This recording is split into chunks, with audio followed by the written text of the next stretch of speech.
Pria ini membuka kancingnya, dan menyadari dalam dadanya adalah mesin. Kemudian tangan dan kakinya juga berubah menjadi mesin. Lalu banyak roda gigi mengelilinginya. Anak laki-laki ini berubah menjadi manusia robot. Dia terbangun dari tidurnya. Untungnya semua itu hanyalah mimpi. Anak laki-laki ini bernama Hugo. Manusia robot ini ditemui oleh ayahnya di museum. Bentuknya sangatlah canggih. Tapi karena sudah lama, banyak komponen yang sudah hilang. Dan kehilangan suatu yang paling penting yaitu kunci. Sang ayah demi menyemangati Hugo, dia pun berjanji untuk memperbaikinya bersama. Sejak itu tiap hari mereka meneliti robot tersebut, dan menjadi waktu paling bahagia bagi Hugo. Tapi setelah itu, suatu kebakaran membuat dia kehilangan ayahnya. Robot pun menjadi satu-satunya teman Hugo, demi melanjutkan janjinya bersama sang ayah.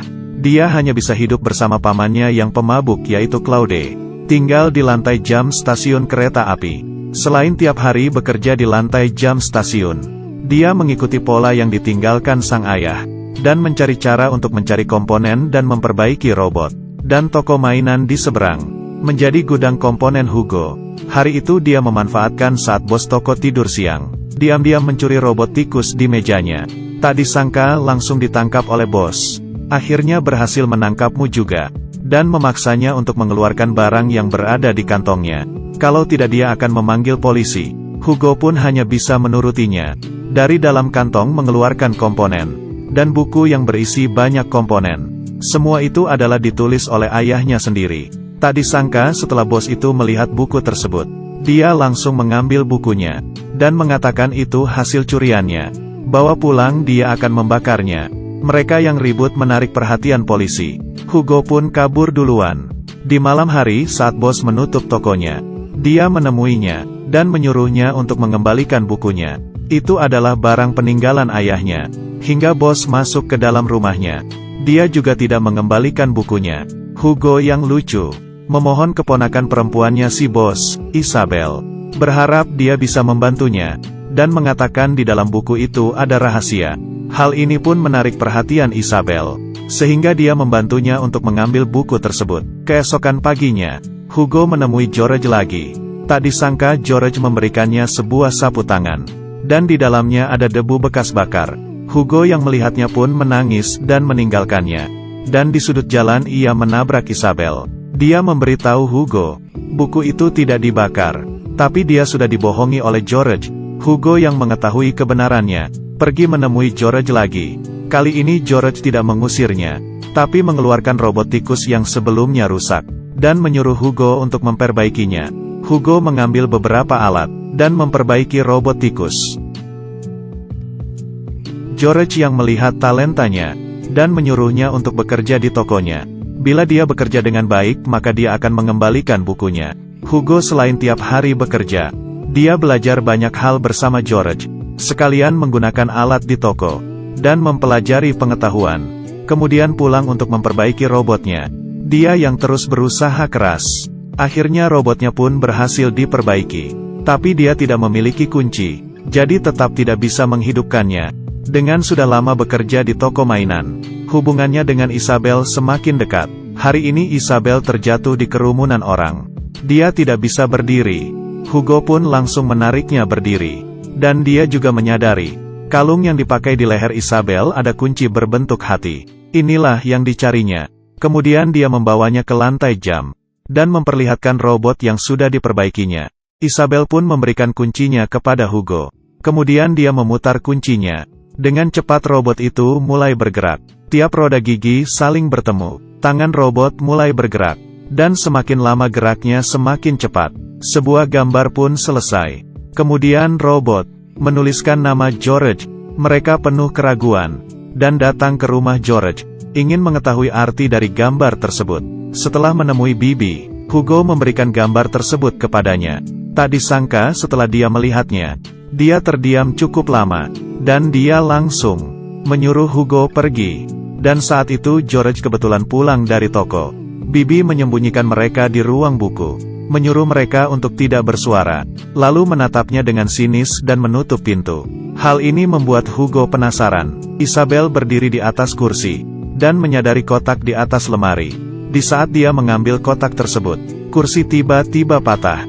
Kotak pun jatuh ke lantai. Gambar-gambar di dalam kotak pun terbang keluar, dan tersebar di seluruh kamar, berterbangan di udara. Saat itu George membuka pintu, dan mengambil semua gambarnya, lalu merobeknya dengan penuh emosi. Ternyata semua ini adalah hasil karyanya. Kemudian mereka datang ke perpustakaan, berharap ingin mendapatkan lebih banyak informasi. Melihat berbagai karya buku, akhirnya menemukan gambar yang digambar oleh robot. Buku catatan perjalanan ke bulan. Ini adalah film fiksi ilmiah pertama dalam sejarah film. Dan penulisnya adalah Georges Méliès. Di dalam ini adalah George, tapi di dalam buku tersebut mengatakan dia telah meninggal. Saat itu penulis buku tersebut muncul. Dia adalah penggemar nomor satunya George. Dia mengumpulkan semua yang berhubungan dengan George. Sewaktu kecil dia mengikuti kakaknya pergi ke studio filmnya George, dan di sana menemui George. Kemudian melihat keajaiban film, dan meninggalkan kesan yang dalam bagi dirinya.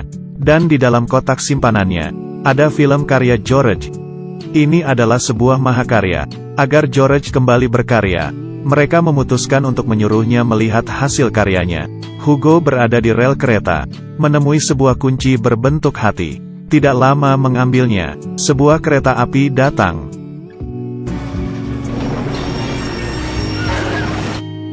Dan langsung menerjang keluar dari stasiun. Untungnya ini hanyalah mimpi. Keesokan malam mereka tanpa persetujuan membawa penggemar George ke rumah. Dengan hanya melihat dia sudah mengenali Bibi, juga menyatakan hormat kepada George. Bibi mengetahui dia membawa filmnya George, juga sangat gembira, ingin melihat keindahan di tahun itu. Kemudian si penggemar pun memulai filmnya, dan menayangkan film catatan perjalanan ke bulan. Agar film ini terlihat lebih nyata, George melakukan adegan demi adegan. Semuanya menonton bersama. Saat itu George muncul dari belakang, melihat filmnya sendiri. Dia mengingat lukanya sendiri. Saat itu dia bersama Bibi adalah seorang pesulap. Dia memiliki panggung sendiri. Dia menggunakan waktu luangnya, membuat robot, dengan usaha kerasnya. Hingga akhirnya mendapatkan kesempatan langka. George menyadari filmnya, dan mulai membuka pintu untuk dunia yang baru. Dia menggunakan komponen robot, dan mulai menciptakan mesin pemutar film. Karena itu dia menjual teaternya, menggunakan semua tabungannya, membangun sebuah studio film. Sejak itu dia masuk ke dunia perfilman.